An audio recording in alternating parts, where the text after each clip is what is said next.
मध्य प्रदेश में आगामी विधानसभा चुनाव को लेकर सियासी दल जीत की तैयारी में जुट चुके हैं। बीजेपी कांग्रेस दोनों ने ही अपनी अपनी रणनीति बनाना शुरू कर दी है। वहीं 1 जनवरी से मध्य प्रदेश कांग्रेस ने नया अभियान शुरू किया, जिसका नाम दिया गया है नया साल नई सरकार। रविवार को एक संकल्प यात्रा निकाली गई, जिसके तहत कांग्रेस ने पूरे प्रदेश में नया साल नई सरकार का नारा लिखकर बैनर और होर्डिंग्स लगाए। खास बात यह है कि इन सभी होर्डिंग्स और पोस्टर्स में कमलनाथ को मध्य प्रदेश का भावी मुख्यमंत्री बताया गया है। नया साल नई कमलनाथ जी की सरकार का तो ये तय है, ये राइटिंग ऑन द वॉल्स है, राइटिंग ऑन द वॉल्स। इस तरह से राहुल गांधी जी की पदयात्रा में मध्य प्रदेश के अंदर सैलाब उभर के आया था और जिस तरह से रेस्पॉन्स मिला है उस सब ने ये बता दिया है, और ये राहुल गांधी जी ने भी इंटरएक्शन में फील किया कि लोग बदलाव चाहते हैं। सभी वर्ग व्यवसायी परेशान है, त्रस्त हैं। मिशन 23 को लेकर इधर बीजेपी भी मैदान में है, जहां पार्टी ने 51% वोट पाने की कवायद तेज कर दी है। बीजेपी 200 पार से ज्यादा सीटें जीतने का दावा कर रही है। इधर कांग्रेस के कैंपेन पर भी चुटकी लेने में बीजेपी ने देरी नहीं की। बीजेपी प्रदेशाध्यक्ष वी.डी. शर्मा ने कहा कि कांग्रेस पार्टी खुद ही वोटर बन गई है, खुद ही फैसला कर रही है। वहीं मध्य प्रदेश के गृह एवं जेल मंत्री डॉक्टर नरोत्तम मिश्रा भी तंज कसते हुए नजर आए और कहा कि स्वयंभू खुद को मुख्यमंत्री घोषित कर रहे हैं। कांग्रेस ने पहले हाथ से जोड़ो हाथ अभियान चलाया था, जबकि लक्ष्मण सिंह खुद कह चुके हैं कि कांग्रेस की 54 सीटें आ रही है। दिग्विजय सिंह से कमलनाथ सलाह नहीं लेते, दिग्विजय सिंह से सलाह लेंगे तो पता चलेगा कि कितनी सीटें आ रही है। देखिए, सपने कोई भी देख सकता है और सपने देखने में बुराई भी नहीं है, लेकिन मुख्यमंत्री कौन बनेगा, सरकार किसकी बनेगी, ये तो प्रदेश की जनता तय करती है। और प्रदेश की जनता ने इस मध्य प्रदेश के अंदर जब कमलनाथ जी की सरकार अपदस्थ हो गई थी, तो 28 विधानसभाओं के उपचुनाव थे, तब जनता ने कांग्रेस को, कमलनाथ जी को, दिग्विजय सिंह जी को आईना दिखा दिया था कि मध्य प्रदेश की जनता क्या चाहती है। और जब जब चुनाव होते हैं तब जनता उन्हें आईना दिखा देती है। लेकिन मुंगेरी लाल के हसीन सपने अगर नए वर्ष पर भी वो देख रहे हैं तो उसमें कोई गलत नहीं है, सपने कोई भी देख सकता है। अब खुद गल्ले पे बैठे हैं वो, इसलिए कार्यकर्ताओं से कोई गल करने की उन्हें जरूरत ही नहीं। एक तरफा खुद को मुख्यमंत्री बना लिया, स्वयंभू बन गए मुख्यमंत्री। अब कांग्रेस की लोकतंत्र की बदहाली इससे ज्यादा क्या होगी कि अभी हाथ जोड़ो अभियान प्रारंभ करने की बात आ रही थी और उनने अपना हाथ जगन्नाथ खुद ही बता दिया कमलनाथ जी ने। लक्ष्मण सिंह जी ने बताया था कि 54 सीटें आ रही हैं कांग्रेस ही कुल सर्वे करा के। दिग्विजय सिंह से राय तो अब ये लेते नहीं है और इसलिए दिग्विजय सिंह से राय लेंगे तब पता चलेगा कौन बनेगा। गौरतलब है कि मध्य प्रदेश में 10 महीने बाद विधानसभा चुनाव है। ऐसे में जहां भारत जोड़ो यात्रा से गदगद कांग्रेस नए संकल्प के साथ मैदान में उतर गई है, तो वहीं बीजेपी भी 200 पार नारे के साथ अपना झंडा बुलंद कर रही है। अब देखने वाली बात होगी कि किस सियासी दल का संकल्प किस पर भारी पड़ेगा। Bureau report IND 24।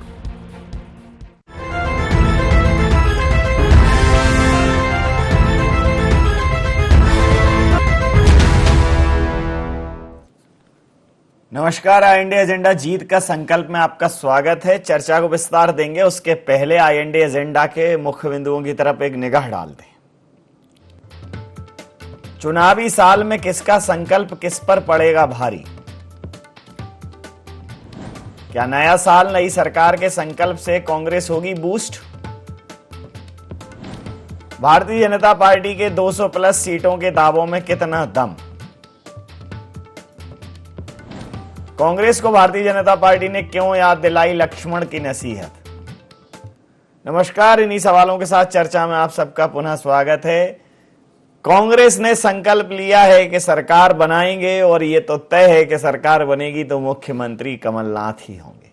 Madhya Pradesh में कांग्रेस का चेहरा, कांग्रेस की नीयत और कांग्रेस की नीति बिल्कुल साफ है, ये कहना है कांग्रेस का। भारतीय जनता पार्टी कहती है कि ये ख्याली पुलाव हैं और किसी से बात खुद कर नहीं रहे हैं, अपने आप को घोषित कर लिया है। कांग्रेस के बनिस्बत भारतीय जनता पार्टी ने भी संकल्प लिया है अब की बार 200 पार जाने का। हालांकि ये पिछली बार भी 200 पार था, लेकिन इस बार चांसेस ज्यादा हैं। लक्ष्मण सिंह कह रहे हैं कि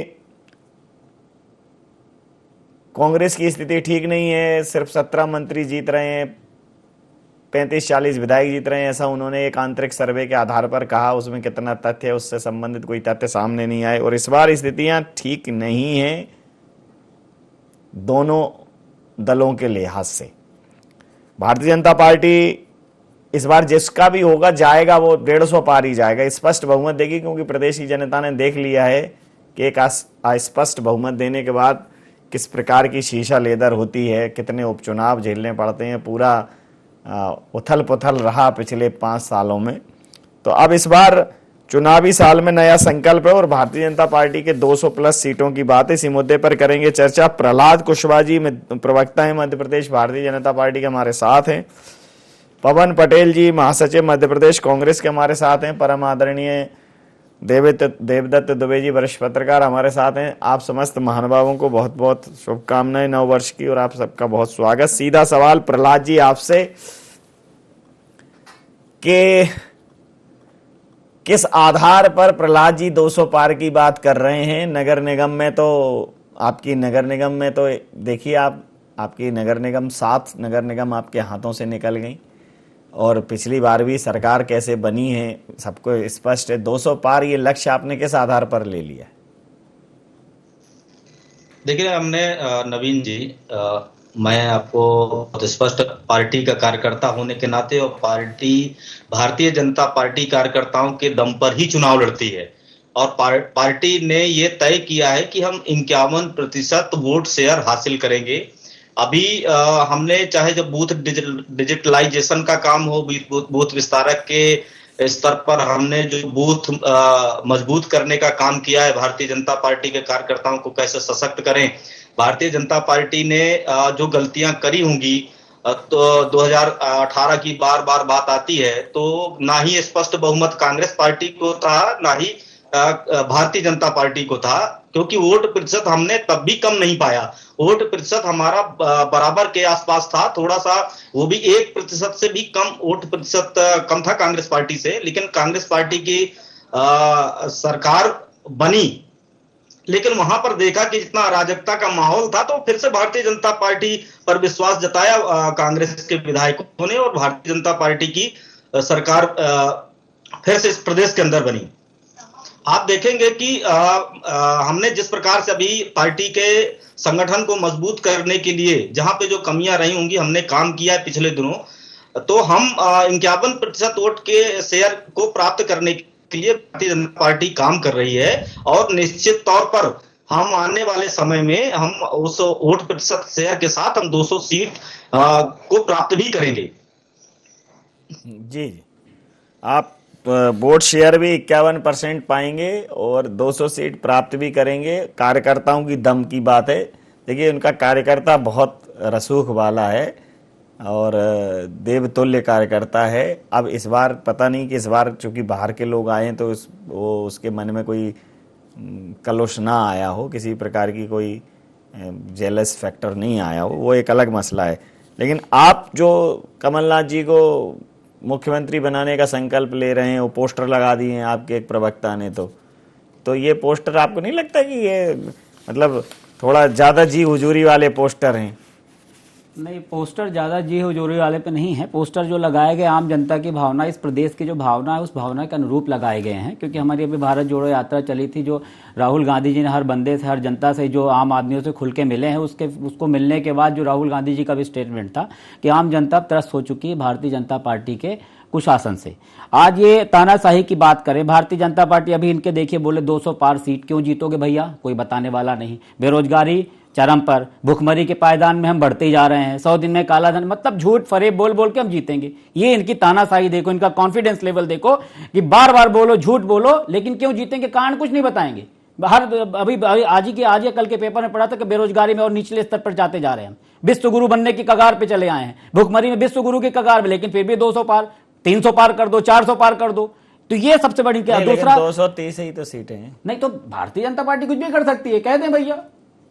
जस्ट एक अतिशयोक्ति की बात कर रहे हैं जो हमारा भावी मुख्यमंत्री की, जो दोनों की तुलना करने का प्रयास कर रहे हैं कि ये 200 पार कर देंगे, काम कुछ नहीं किए फिर भी 200 पार कर देंगे। कमलनाथ की 15 महीने से कम समय का कार्यकाल मील का पत्थर साबित हो गया, तब भी हम घोषणा न करें, इनके करे रहे। वो मुगरी लाल के हसीन सपने की बात कर रहे हैं, इनके बीडी शर्मा, इन्होंने तो मुगरी लाल के हसीन सपने पूरी दुनिया को दिखाया, इस प्रदेश की जनता को दिखाया, बेरोजगारों को दिखाया, 2 करोड़ रोजगार का देने का सपना दिखाया था ना, 100 दिन में काला धन लाने का सपना दिखाया था, किसानों की आय दुगनी होने का सपना दिखाया था, किसान आत्महत्या कर रहे हैं, वो मुगरी लाल के हसीन सपने होते जो आपने झूठ दिखाया। कमलनाथ सरकार आज देखिए, आप लोग नोटबंदी को कहते थे, आज उस पर सुप्रीम फैसला भी आ गया है कि भाई ठीक है, सरकार के उस फैसले को जायज ठहरा है। नहीं देखिए, सुप्रीम कोर्ट के फैसले पे मैं बहुत छोटा सा कार्य करता हूं, मैं इस पर कुछ टिप्पणी नहीं करना चाहता हूं, लेकिन जो हमने महसूस किया, नोटबंदी हमें नहीं लगता है कि कहीं से ठीक हुई है।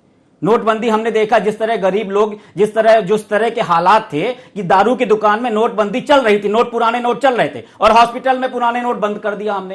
तो ये सब बड़ा है, जो चीज पूरी दुनिया ने मंजर देखा, वो सुप्रीम कोर्ट के ऊपर हम इतना बड़े नहीं कि हम क्या बता सके, लेकिन हमने जो इंडिविजुअल महसूस किया उसकी बात। चलो देवदत्त जी से बात कर लेता हूं। देवदत्त जी, प्रहलाद जी कह रहे हैं कि हम तो कार्यकर्ताओं की दम पर लड़ते हैं, तो ऐसी कोई राजनीति की समस्याओं की कोई होलिका नहीं है कि जैसे भारतीय जनता पार्टी के प्रहलाद बैठे और सकुशल वापस ना आए।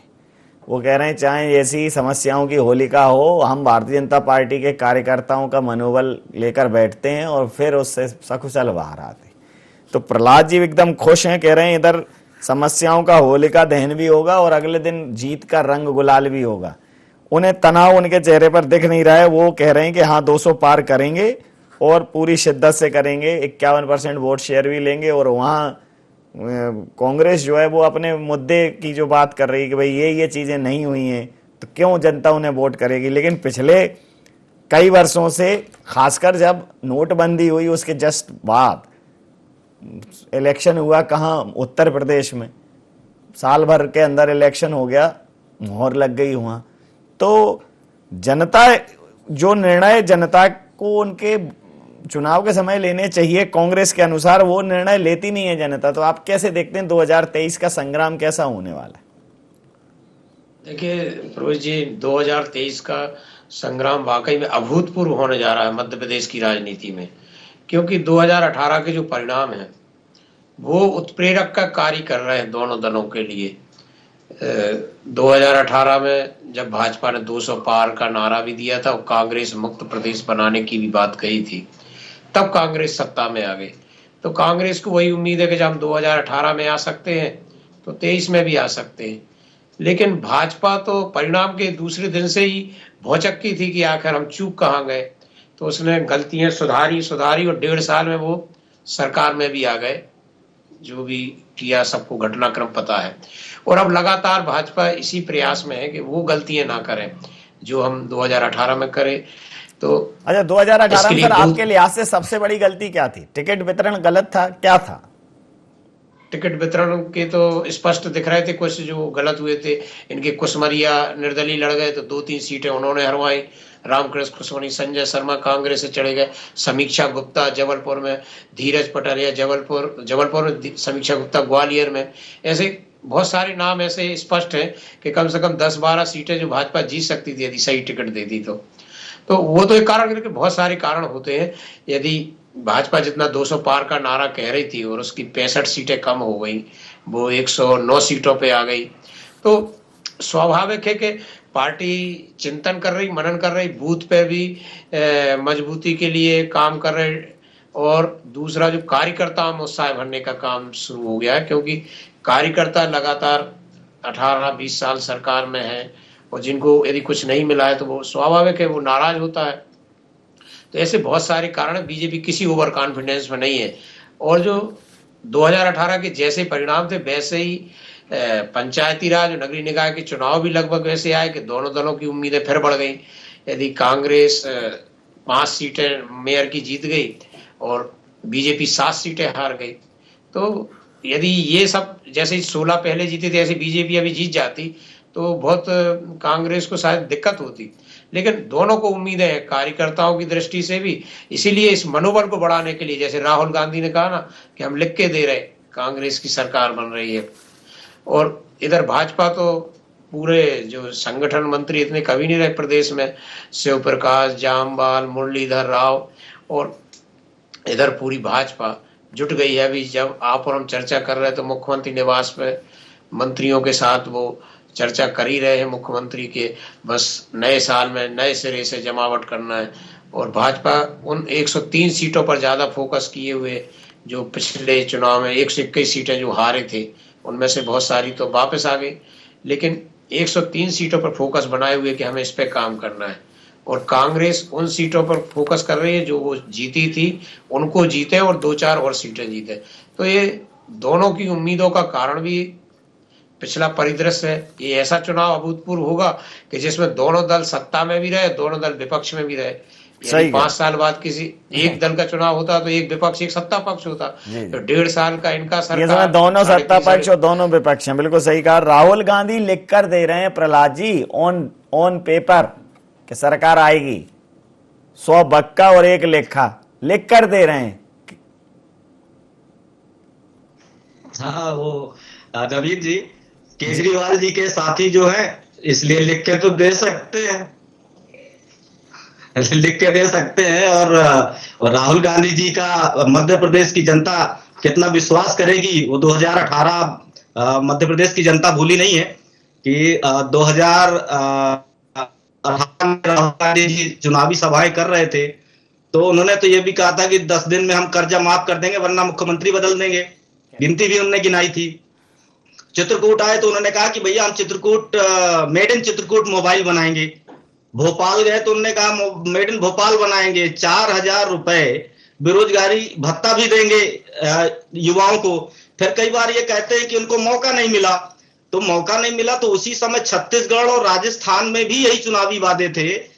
एक भी मुझे राहुल गांधी जी तो बड़े नेता हैं, मैं स्थानीय नेताओं से भी पूछ सकता हूं कि भैया एक नाम बताइए, एक युवा का नाम बताइए जिनको आपने 4000 का बेरोजगारी भत्ता दिया हो। तो राहुल गांधी जी कुछ भी कह सकते हैं, बड़े नेता हैं, बड़ा परिवार है, खानदानी नेता हैं। अब उनके बारे में मैं क्या टिप्पणी करूं, लेकिन भारतीय जनता पार्टी ने जो गलतियां करी होंगी, नहीं मैं तो भैया किसान का बेटा हूं। तो किसान का है तो आप खानदान तो खानदान होता है, खानदानी तो हर व्यक्ति है, ऐसा थोड़ी है क्या? नहीं, नेता नवीन जी मैंने बड़ी विनम्रता के साथ मैं कह रहा हूं। अच्छा। वो उनके खानदान में नेता दर नेता पीढ़ियों दर पीढ़ियों नेता होते आए हैं, इसलिए मैंने उनको खानदानी नेता कहा है। तो आपके लोग मानते नहीं है। मैं आपका धन्यवाद करता हूं कि आप राहुल गांधी को खानदानी नेता मानते हैं। आपके लोग तो नेता मानते ही नहीं है, कहते हैं राहुल गांधी काहे के नेता हैं, वो तो उनको तो आपने एक नया नाम दिया हुआ है, पप्पू नाम। और जो अब तो वो कश्मीर से कन्याकुमारी से कश्मीर तक पहुंच रहे हैं वो। आज चलो आपने माना तो कि वो खानदानी नेता हैं, जनता ये सुनेगी। खानदानी जी बोलिए नेता है, खानदानी नेता हैं और अपने खानदान की जो उन्होंने परंपरा रही हो उसको बढ़ा रहे हैं, भारतवर्ष घूम रहे हैं। जब भारतवर्ष समझ जाएंगे तो निश्चित तौर पे अगर उनको जनता को लगेगा कि ये एक संजीदा नेता है, एक गंभीर नेता है, तो शायद हो सकता है कि जनता उनका साथ देना शुरू करे। मुझे तो अभी दरहाल नहीं नजर आता कि राहुल गांधी जी को इस देश की जनता बड़ी गंभीरता से लेती होगी। राहुल गांधी जी को तो जनता देखिए गंभीरता से लेती नहीं है, क्योंकि क्या है, पारिवारिक पृष्ठभूमि बनी बनाई मिल गई है, उनका कहना ये है। इस वजह से राहुल गांधी जी अपनी टहल रहे हैं, पार्टी है ही, फंड वंड है इतना, तो अपने घूम फिर लेते हैं। देखिए राहुल गांधी जी को भारत की जनता कितना गंभीरता से लेती है, ये इस बात का यही प्रूफ है कि उनकी जो भारत जोड़ो यात्रा में अपने आप किस तरह भीड़ आ रही थी, किस तरह लोग मिल रहे थे। और वही भीड़ पे मत जाओ, सुनिए तो भीड़ पे, हम अभी तो भीड़ पे जा रहे हैं ना। भीड़ वोट में कैसे कन्वर्ट होते हैं, मैकेनिज्म क्या काम करता है, वो तो अंदर शोध का विषय है। वो तो मैं अभी जो बोल रहा हूं कि राहुल गांधी जी की जो बात कर रहे हैं, इनका संजीदा नेता की बात कर रहे हैं। अगर राहुल गांधी जी को गंभीरता से ना लिया होता तो इनके स्वास्थ्य मंत्री कोरोना के डर से सबसे पहला पत्र राहुल गांधी की यात्रा को नहीं लिखते, पहले इंटरनेशनल फ्लाइट को बंद करते। लेकिन वो यात्रा के लिए सबसे पहले पत्र लिख दी कि आप यात्रा बोल दो। इनके सोच पे होनी चाहिए कि चाइना से लोग यात्रा में आ रहे हैं कि भारत के लोग यात्रा में आ रहे हैं, तो वो तो अपने आप समझ में आ रहा है। इनका डर जो है अपने आप झलक रहा है। अब अभी जो बात बड़ी बड़ी बतौलेबाजी करते हैं, हमेशा इनका वही कैसेट चालू हो जाता है कुशवाहा जी का, किसान कर्जा माफी, किसान। अरे हमने आपके मंत्री कमल पटेल ने लिख के दिया कि 27 लाख किसानों का कर्जा माफ हुआ। हम एक्सेप्ट करते हैं कि 10 दिन के अंदर फाइल में हुआ, 10 से 11 दिन हो गया। अब उसको तुम पकड़ के बैठे रहो। तुमने तो डबल, तुमने क्या किया, किसानों की आय दुगनी करने की बात की थी, नहीं हुआ। 2 करोड़ रोजगार का क्या हुआ? महंगाई कम करने वाले थे। शिवराज सिंह चौहान 2 रुपए पेट्रोल बढ़ता साइकिल चलाते थे। क्या हुआ इन सब बातों का? इन सब बातों पे बात नहीं करेंगे। पहले पक्ष विपक्ष होता था, पहले क्या होता था, प्रश्न का उत्तर उत्तर होता था। अब भाजपा ने क्या कर दिया, प्रश्न का उत्तर प्रश्न होता है। पहले सवाल सरकार से किया जाता था, इन्होंने परिपाटी चेंज कर दी, ये सवाल विपक्ष से करेंगे। इस तरह का नया धंधा चालू किए, दादागिरी बचाए रहो, हम कुछ नहीं करेंगे, बेरोजगारी नहीं देंगे, सबको मारते जाएंगे, सबको मजबूर कर देंगे। ऐसा कोई जिला नहीं है जहां पे 150 लोग धरने पे ना बैठे हों। ये वही संविदा के लोग बैठे हुए हैं जिनको आपने वादा किया था रेगुलर करने का, नहीं करेंगे। ऐसा कोई एक मिनट 2 मिनट नवीन जी। और एक दूसरा जो बात कर रहे हैं, संकल्प समर्पण हर पार्टी करती है। कांग्रेस ने समर्पण किया, कमलनाथ जी की सरकार जो 15 महीने तक करी, उसके कारण जितना काम हम लोगों ने किया, हमारा समर्पण वो था, हमारा समर्पण वो है, हम उस चीज के लिए कर रहे हैं। और इनके समर्पण रहता है हमारी पार्टी, हमारा कार्यकर्ता, मैं और मेरी पार्टी, बस आम जनता के लिए बात। इन्होंने अभी जितनी बात की हमारा मजबूत कार्यकर्ता है, कांग्रेस के विधायकों ने भाजपा में आस्था तक एक भी नहीं बात किया कि जनता, अरे जनता को मजबूर करो, आप सत्ता में हो, सत्ता में आम जनता को मजबूर करो, ये करना चाहिए। बात कर लेता हूं तो ऐसा कह रहे हैं सर देवदत्त जी कि ऐसा कोई जिला नहीं जहां हैरान परेशान आदमी कांग्रेस को मिला नहीं। लेकिन वो कांग्रेस को वो हैरान परेशान तो दिखता है, लेकिन वो कांग्रेस पे भरोसा क्यों नहीं करता कि कांग्रेस से कई लोग कि भैया ये हमने आपको अपना मत दिया, अब आप हमारी जो परेशानियां उनसे हमें निजात दिलाओ। तो अब ये मैकेनिज्म कह रहे हैं, बड़े साफगोई से कहा है पटेल साहब ने कि समझेंगे मैकेनिज्म। अंतिम प्रतिक्रिया के साथ चर्चा समाप्त करूंगा। सर, जिस प्रकार से मध्य प्रदेश का ये जो परिदृश्य है, और जैसे नगर निगम के जो आपने कहा ना कि नगर निगम के नतीजे दोनों लोगों की उम्मीदों के दिए कायम कर दिए उन्होंने, तो अभी जो गुजरात में इलेक्शन हुआ तो आप देखिए वहां भी उम्मीदों का दिया कायम रहा कि हिमाचल में कांग्रेस को मिल गई सरकार और गुजरात में भारतीय जनता पार्टी को सरकार मिल गई। तो कांग्रेस मुक्त बात जो भारतीय जनता पार्टी करती है, ये कांग्रेस का मैं समझता हूं कि सबसे अवनयन का सबसे नीचा दौर होगा ये। तो अब कांग्रेस के पास बहुत ज्यादा खोने को कुछ है नहीं, लोग हैं नहीं, अब तो जो है सो जनता के हवाले है। भारतीय जनता पार्टी की साख का सवाल है, क्योंकि गुजरात ने तो अपना करिश्मा दिखा दिया, अब यहां 5 का पंच लगा पाती है नहीं लगा पाती है, सवाल भारतीय जनता पार्टी के ऊपर है। देखिए, गुजरात ऐसा प्रदेश है जो भाजपा का गढ़ भी है और एक प्रयोगशाला भी बन गया है, और गुजरात ही तो पूरे देश में नेतृत्व कर रहा है इस समय, प्रधानमंत्री, गृह मंत्री, सब। लेकिन अन्य राज्यों की स्थिति ऐसी नहीं है। देखो, हिमाचल प्रदेश में 7 में चुनाव हुए, दिल्ली नगर निगम के हुए, तो भाजपा को वैसी सफलता नहीं मिली। अब भाजपा जरूर ये अब आगे से और ज्यादा करेगी कि मोदी के नाम पर ही लड़े और जमावट भी जरा अपने हिसाब से करे। तो बहुत कुछ अभी मतलब नर्मदा का पानी बहना बाकी है, अभी 1 साल का समय है। लेकिन जिस तरह से उम्मीदों के दिए जल गए हैं दोनों दलों के, और जिस तरह से जमावट बूथ पर शुरू हो गई है, उससे इतना जरूर है कि ये चुनाव बड़ा अभूतपूर्व होगा और एक दिशा तय करेगा देश की राजनीति की, क्योंकि उसके फिर 24 में लोकसभा के चुनाव है। तो ये जो 3 राज्यों के चुनाव है, सो मध्य प्रदेश की बड़ी भूमिका है। बिल्कुल सही कहा आपने। समय सीमा के चलते मैं ये चर्चा यहाँ समाप्त करूंगा। आप समस्त महानुभावों का बहुत बहुत धन्यवाद, बहुत बहुत आभार। तो जहां कांग्रेस सरकार बनाने का संकल्प ले रही है और कह रही है कि उसका ये संकल्प 23 में फलीभूत होगा, वहीं Bharatiya Janata party 51% vote share के साथ अब की बार 200 पार के नारे को बुलंद कर रही है। दोनों पार्टियां उत्साह से लबरेज हैं, लेकिन ये तय है कि पिछली बार जिस प्रकार का एक अनिश्चित सा मैंडेट पब्लिक ने दिया था, इस बार वैसा नहीं होगा। क्रिस्टल क्लियर मैंडेट मिलना है, बिल्कुल स्पष्ट अभिमत मिलेगा कि किसकी सरकार बनेगी। तो कमलनाथ जी जो 6 महीने पहले आए थे 2018 में, और उन्होंने चीजें बदल के रख दी थी, अब ये भारतीय जनता पार्टी को समझना पड़ेगा कि कमलनाथ जी एकदम साइलेंट तरह से काम करते हैं। अब 5 साल 6 महीने का उनका अनुभव है, सारे अच्छे बुरे अनुभव वो समझ गए हैं, सारी चीज़ों को उन्होंने समझ लिया है, मध्य प्रदेश के गणित को भी समझ लिया होगा, और ये उनके लिए भी बिल्कुल जीवन मरण का प्रश्न है। इस बार कांग्रेस जिस हिसाब से चुनाव लड़ेगी और जिस प्रकार से काम करेगी, निश्चित रूप से कड़ा प्रतिरोध स्थापित करेगी। IND एजेंडा में नहीं, आप बने रहिए IND 24 के साथ और देखते रहिए IND 24। नमस्कार।